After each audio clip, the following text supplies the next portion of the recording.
मंडळी नमस्कार, मी गजानन जाधव, संस्थापक अध्यक्ष white gold trust Chhatrapati Sambhajinagar. आपण हवामानाचे अंदाज आणि कृषी सल्ला देत असतो।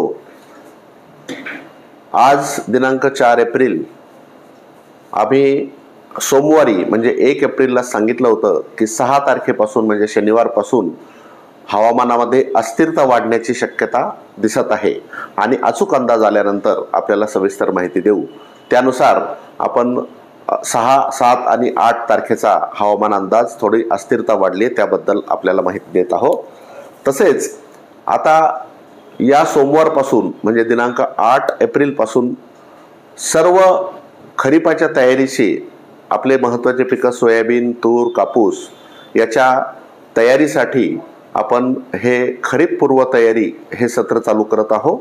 दर सोमवारी लाईव्ह मध्ये सोयाबीनच्या कुठल्या जाती निवडायच्या, कोणतं तणनाशक वापरायचं, कोणतं खत घ्यायचं, कापसामध्ये त्याच प्रकारे, तुरीमध्ये व्हाईट गोल्ड पॅटर्न कसं आपल्याला व्यवस्थापन करायचं, उत्पादन वाढावं, शेतकरी कृषी साक्षर व्हावा आणि एकरी नफा शेतकऱ्याचा वाढावा यासाठी खरीप पूर्व तयारीचे जे दर सोमवारचे लाईव्ह आहे ते अवश्य पहा।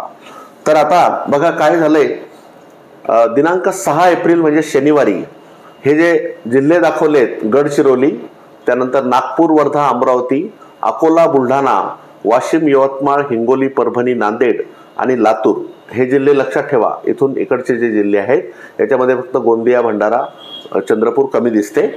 गडचिरोली, नागपूर, वर्धा, अमरावती, अकोला, बुलढाणा, वाशिम, यवतमाळ, हिंगोली, नांदेड आणि लातूर या जिल्ह्यांमध्ये शनिवारपासून वातावरण बिघडायला सुरुवात होईल। शनिवारी दुपारनंतर तिथे ढग येतील आणि काही जागी काही ठिकाणी शनिवारी फार जास्त नाही पण काही ठिकाणी वादळी पावसाची तिथे शक्यता नाकारता येत नाही। विखुरलेल्या स्वरूपातला हलका वादळी पाऊस शनिवारी या जिल्ह्यांमध्ये पडू शकतो, काही ठिकाणी पडू शकतो।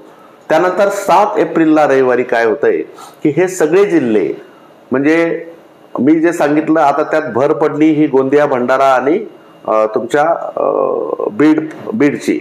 आता बघा गोंदिया, गडचिरोली, भंडारा, चंद्रपूर, नागपूर, वर्धा, अमरावती, यवतमाळ, अकोला, वाशिम, बुलढाणा, जळगावची भर पडली आहे। हिंगोली, परभणी, नांदेड आणि लातूर या सगळ्या जिल्ह्यांमध्ये 17 एप्रिलला काही ठिकाणी दुपारनंतरचा वादळी पाऊस अपेक्षित आहे आणि या जिल्ह्यांमध्ये 2-3 ठिकाणी गारपीट सुद्धा होऊ शकते।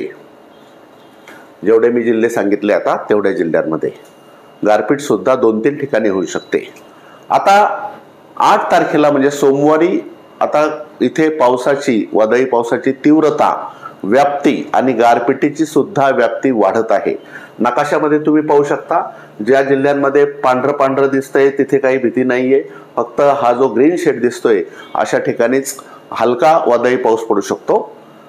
8 एप्रिलला म्हणजे सोमवारी वादळी पावसाची गारपिटीची व्याप्ती वाढून या सर्व जिल्ह्यांसह सोलापूर, सांगली आणि कोल्हापूरमध्ये सुद्धा हे सगळे जिल्हे म्हणजे कोणते, गोंदिया, गडचिरोली, भंडारा, चंद्रपूर, नागपूर, वर्धा, यवतमाळ, अमरावती, अकोला, वाशिम, हिंगोली, नांदेड, लातूर, उस्मानाबाद, धाराशिव, सोलापूर, सांगली आणि कोल्हापूर हा असा पट्टा जो आहे, असा पूर्ण पट्टा जो आहे, इथे पावसाचं थोडंसं प्रमाण सुद्धा वाढू शकते, व्याप्ती सुद्धा वाढू शकते आणि इथे गारपिटीचं प्रमाण सुद्धा सोमवार दिनांक 8 तारखेला वाढू शकतं।